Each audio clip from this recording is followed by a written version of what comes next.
You must have been the most precocious, oversight 10-year-old on the planet. I'm like, what? I think I just had a lot of confidence ever since I was a kid. This is Climbing Gold. Why do you live in Arizona if you're trying to climb full time? Yeah, I mean, born and raised, I guess it's the thing of like you don't want to leave home, but I live in Scottsdale, which is a suburb of Phoenix, and you can climb year round in Arizona within 2 hours. So for me, that's always been nice. But I guess the other thing is my focus wasn't really the outdoors until like really the past year and a half, honestly. So up until then, it was just like it was easy. Like, obviously when I was younger, I lived with my family, had the gyms, like Phoenix Sky Harbor is an airport that can get you a lot of places. And I don't know, I never really wanted to leave. I just like it here. And I actually did move to Salt Lake for 6 months in late 2020 and early 2021 to train at the training center. And I didn't like it. Like I didn't like living anywhere other than Arizona. And I actually feel like I'm stronger and I'm better when I'm climbing in Arizona. So this is definitely the place for me for whatever reason. Yeah, it's interesting. That's relatively rare because I feel like most professional climbers gravitate towards Boulder, Salt Lake, sort of the obvious big hubs, near bigger gyms, bigger climbing community. And I feel like you've always kind of stayed in the Arizona scene, and yet you've still done World Cups on the international stage and sort of competitions all over the world. It's sort of an unusual path for pro climbing. Yeah, and honestly, I don't know what it is, but some part of me was just always like, I need to stay here. And I guess the thing is, I probably would have left if I thought there was a better opportunity somewhere else. But especially a couple of years ago for what I was doing, like trying to do the World Cups, like it wouldn't have made a huge difference if I'd like moved to Boulder or something like that. Like, yeah, the youth kids are like doing competitions, but you didn't really have a ton of adults who were trying to do what I was doing at the time. So it was kind of like be at home and be comfortable in Arizona with the things like I like, or move somewhere else where I don't necessarily know if it's going to benefit me a ton. Hmm. I don't know. It's hard to know how good you are when you're kind of isolated as I've been in Arizona. Like there's not a lot to measure yourself against until you're like showing up at a competition. So just seeing that there are these other strong climbers that I could, keep up with, or, I beat them and they beat me, but it's just, I don't know, it gives you like more of a perspective on that you're actually going somewhere with it. In some ways, it's almost more impressive that you've done well in international level comps coming from Arizona because so I mean I grew up in Northern California and I was competing against Ethan Pringle my whole life and Kevin Jorgensen and a couple of people. We were in the same age group, and so I kind of knew from a young age that I wasn't as good as all of my peers because they all beat me at all the comps and all the youth comps.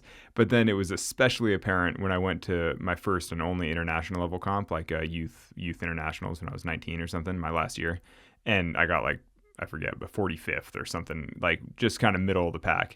And I was something like, wow, all the Euro kids are way better. It's like I knew that I wasn't that good, but then that really, nailed it home that I was like, no, I'm definitely not that good on.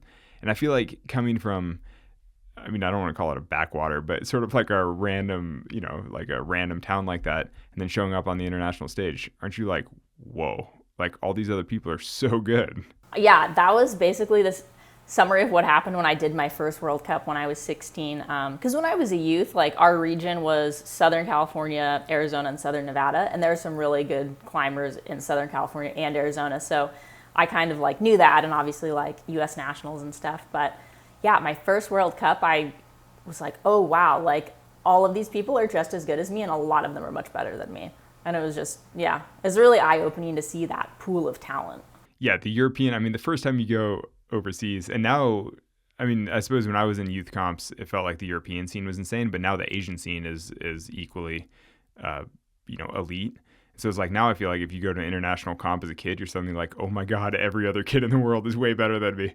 Like, it's crazy. Like the standard is, it's so high, and it's so high in complexity too. It's just, yeah, the things people can do, I'm like, oh my gosh.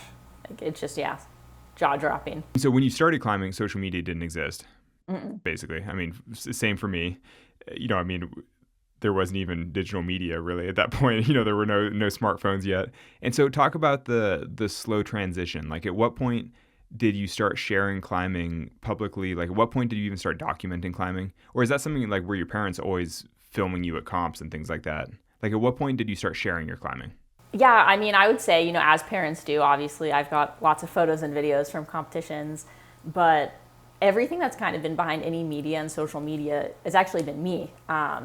And it started, and this was still pre-social media, but when I was 10, I really wanted to get sponsors for climbing. And I forget what pro climber, I must have been looking at their website or something. And I was like, okay, I need a website to get sponsors so I can email companies and tell them like, here's my website. I can, put your logo on my website and you can read about me and all of that. So I got I think it's called Microsoft Front Page, the software, and I built a website on that.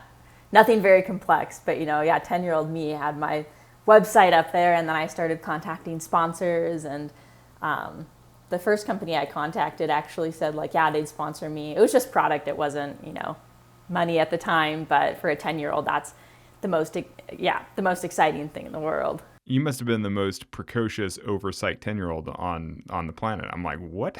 Like, this is psycho.